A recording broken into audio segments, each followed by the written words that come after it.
कामचोर बहू। कांता बहन की दो बहुएं थी, बड़ी कल्पना और छोटी प्रिया। कल्पना का जैसा नाम वैसा ही काम। सारा दिन कल्पनाओं में रहती, ना कोई काम करती ना कोई धाम। अरे कल्पना बहू, जरा अच्छी सी चटनी पीसते, आज कुछ मजेदार खाने का मन है। पेट में जलन हो जाएगी माँ जी बुढ़ापे में, और वैसे भी मेरा काम करने का वक्त शाम का है, अब प्रिया को ही बोल दो। इतना कहकर कल्पना वहां से चली जाती है। कांता कल्पना के ऐसे रवैये से काफी परेशान रहती है। मैं बना देती हूँ माँ चटनी, ऐसा बोलकर प्रिया माँ को चटनी बनाकर प्लेट में खाने को देती है कि तभी वहाँ कल्पना आ जाती है। अरे वाह चटनी, जरा चक्कर तो देखो, बड़े दिन हो गए। अरे नहीं बहू, तू तो रहने ही दे चटनी खाना, पेट में जलन हो जाएगी। इतना कहकर कांता और प्रिया दोनों हंसने लगते हैं। कल्पना सारा दिन या तो मोबाइल में यूट्यूब देखती या फिर सोती रहती। उसका कमरा भी बिखरा और गंदा रहता। एक दिन कल्पना का पति अशोक उससे कहता है, अरे कल्पना, जानवर भी उस जगह को साफ कर लेता है जहाँ वो बैठता है, तुम तो इंसान हो, कैसे इतने गंदे कमरे में रह लेती हो? देखो सारा सामान यहाँ वहाँ बिखरा पड़ा है। ज्यादा अपनी माँ का बोल ना बोलो। हाँ, कमरा तुम्हारा भी तो है, गंदा लग रहा है तो साफ कर लो। पता नहीं तुम्हारे साथ मैं कैसे जिंदगी बिताऊंगा। इतना कहकर अशोक वहाँ से चला जाता है।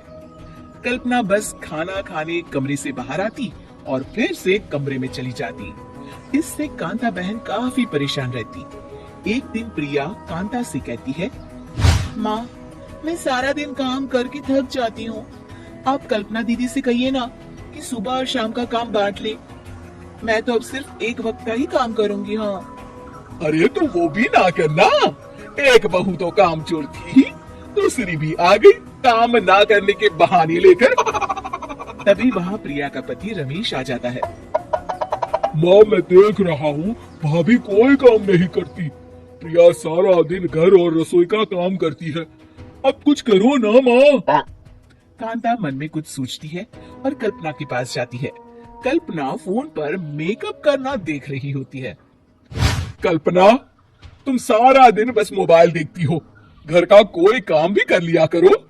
प्रिया सारा दिन काम करके थक जाती है, आज से मैंने फैसला किया है, एक वक्त का काम तुम करोगी, सुबह का खाना तुम बनाओगी और रात का प्रिया।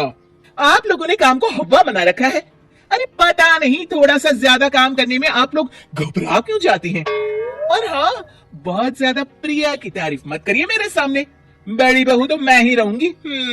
मैं कुछ नहीं जानती, कल सुबह मुझे वक्त से खाना चाहिए, रसोई में आ जाना, वरना कल से तुझे खाना नहीं मिलेगा। अगली सुबह कल्पना रसोई में नहीं आती है। वो देर से सोकर उठती है और बाहर आकर कहती है, अरे भूख लगी है, आज खाने में क्या है? इतनी देर हो गई, आज किसी ने मुझे उठाया भी नहीं, पता नहीं कहाँ है सब। कल्पना को घर में कोई नहीं दिखता। वो रसोई की तरफ जाती है जहाँ बड़ा सा ताला लगा होता है। अरे रसोई में ताला, ओ मैं तो भूल ही गई थी, माँ ने आज से सुबह का खाना मुझे बनाने को कहा था। हे भगवान, इतने लोगों का खाना बनाना क्या आसान है? तभी घर के सारे सदस्य बाहर से वापस आते हैं। वाह माँ जी, मजा आ गया छोले भटूरे खाकर। मेरे मुंह में तो अभी भी स्वाद आ रहा है। अरे कल्पना, तेरे भरोसे रहते तो हम तो भूखे ही रह जाते। कल्पना को बहुत गुस्सा आ जाता है।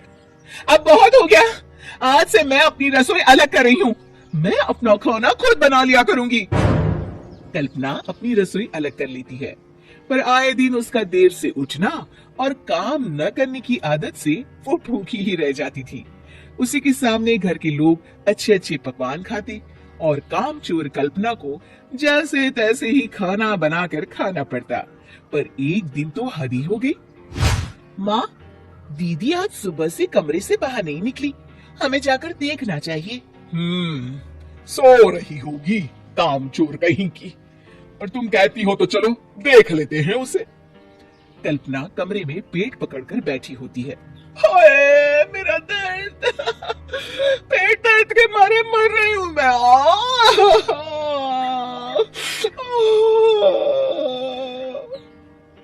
अरे दीदी, क्या हुआ? पेट में दर्द क्यों हो रहा है? डॉक्टर को दिखाया आपने? माँ। कल्पना खड़ी होती है और माँ जी के पास आती है। मुझे माफ कर दीजिए, अब से मैं सारे काम में मदद करूंगी, कभी आलस और काम चोरी नहीं करूंगी।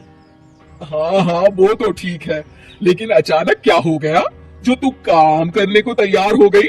काम चोर कल्पना। माँ, लगातार बासी और उल्टा पुल्टा खाना खाने के कारण मेरे पेट में इन्फेक्शन हो गया है।